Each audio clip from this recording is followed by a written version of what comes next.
Magnanimity இன் victory என்று ஆங்கிலத்திலே சொல்வார்களே, அதை போல அந்த பெருந்தன்மையை திராவிட முன்னேற்ற கழகம் பலமுறை நிரூபித்திருக்கிறது. ஆனால் இந்த இயக்கத்துடைய வரலாறு தெரியாமல் நேற்று முளைத்தவர்களாம் இதுக்கு சவால் விடுறோம். காலக்கோளாறு, என்ன செய்வது? ஆனால் ஒன்று, இந்த கட்சியை எதிர்த்தவன் அல்லது எதிர்க்க நினைத்தவன் மண்ணோடு மண்ணாகி போயிருக்கிறான் என்பது வரலாறு. நான் சாபமிடவில்லை, வரலாறை சொல்லுகிறேன். ஆகவே ஏதோ புது தொடப்பம் கொஞ்சம் வேகமாக பெருக்கும்னு சொல்லுவாங்க. தொடப்பம் கொஞ்ச நாள் தேஞ்சிடும். ஆனால் தமிழ்நாட்டு மக்களுக்கு இந்த இயக்கம் செய்திருப்பதை யாரும் மறந்துவிட முடியாது. நேற்று ஒருவர் அதிகமாக பேசுகிறார், மன்னர் ஆட்சி என்றெல்லாம் பேசுகிறார்கள். அடிப்படையாக சட்டத்துறை என்பதற்காக சொல்கிறேன். எல்லாம் கான்ஸ்டிடியூஷனல் எக்ஸ்பர்ட்ஸ் எல்லாம் இங்கே இருக்கிறாங்க.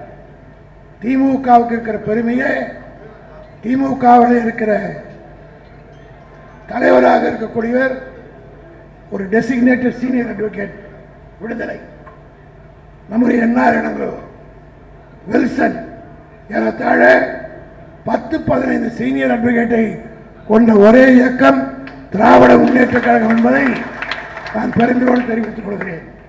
அப்படிப்பட்ட நாம் நேற்று ஒருவர் பேசுகிறார், மன்னராட்சி. இது குடியரசு நாடு.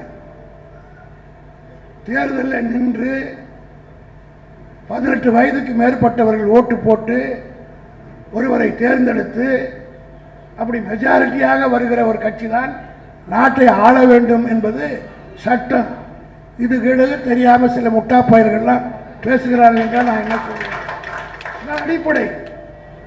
ஆக அந்த அரசியல் சட்டத்தினுடைய அடிப்படையிலே தான் இன்றைக்கு நம்ம ஆளுகிற முதலமைச்சராக இருக்கிற தளபதி ஆனாலும் சரி, அல்லது துணை முதலமைச்சர் உதயநிதி ஸ்டாலின் ஆனாலும் சரி, மக்கள் மத்தியிலே சென்று வாக்குகளை பெற்று மெஜாரிட்டி கட்சியின் மூலமாக ஆட்சியில் அமர்ந்திருப்பவர் என்பதை புரிந்து கொள்ள வேண்டும்.